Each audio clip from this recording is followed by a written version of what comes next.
Estimat espectador, és molt possible que ja sàpigues quin és l'argument de la tragèdia de Hamlet, príncep de Dinamarca. Per si de cas, aquí et resumim la trama per després apuntar un aspecte que ens sembla important a l'hora de respondre a la pregunta de què tracta Hamlet. La tragèdia comença en plena nit a les muralles del castell d'Elsinor, a Dinamarca, quan un seguit de soldats que fan guàrdia veuen comparèixer l'espectre del pare de Hamlet, el rei mort ara fa 2 mesos, que vaga pels voltants del castell. Mentrestant, el príncep Hamlet encara està de dol per la pèrdua del seu pare i Claudi, el seu oncle, ara ocupa el tron esposat amb la seva mare Gertrudis, que per tant també era esposa del rei difunt. Quan li han negat abandonar Dinamarca per seguir estudiant a la Universitat de Wittenberg, el seu bon amic Horaci l'informa de les aparicions del fantasma. Novament de nit, Hamlet organitza una trobada amb l'espectre del seu pare, que li revela que fou assassinat pel qui ara porta la corona i jeu al llit amb la seva mare.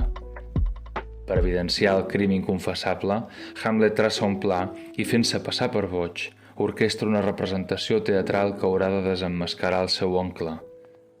Però la tragèdia que sacseja la cort de Dinamarca és tan profunda que per veure la llum finalment haurà de cobrar-se moltes vides, com ara la de la seva estimada Ofèlia o la vida del propi Hamlet.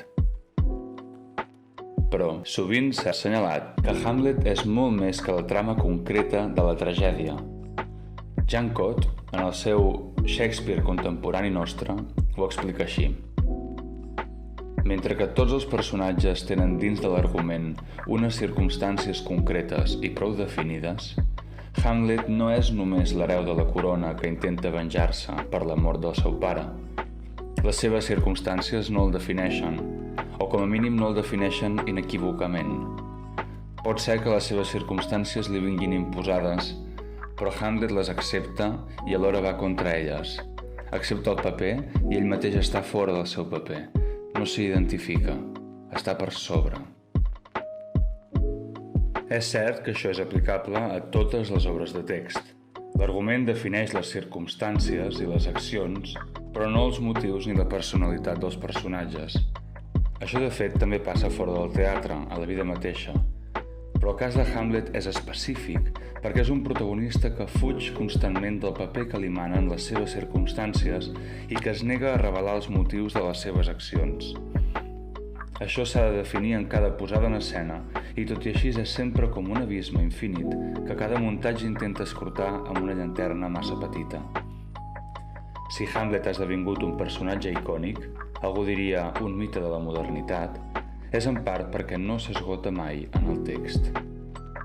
En aquest sentit, Jean Cot va més enllà i ens fa veure que precisament aquesta personalitat de Hamlet que no admet una última paraula és la que fa que aquesta obra sigui sempre necessàriament contemporània.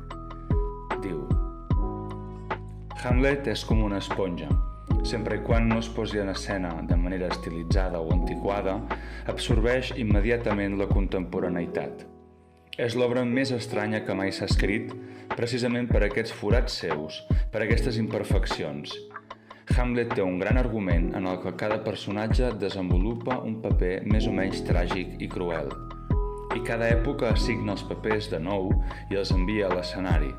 En el fons, és igual el moment històric en el que se situï l'acció, sempre i quan els actors no vagin massa caracteritzats, perquè són els seus rostres els que han de ser contemporanis.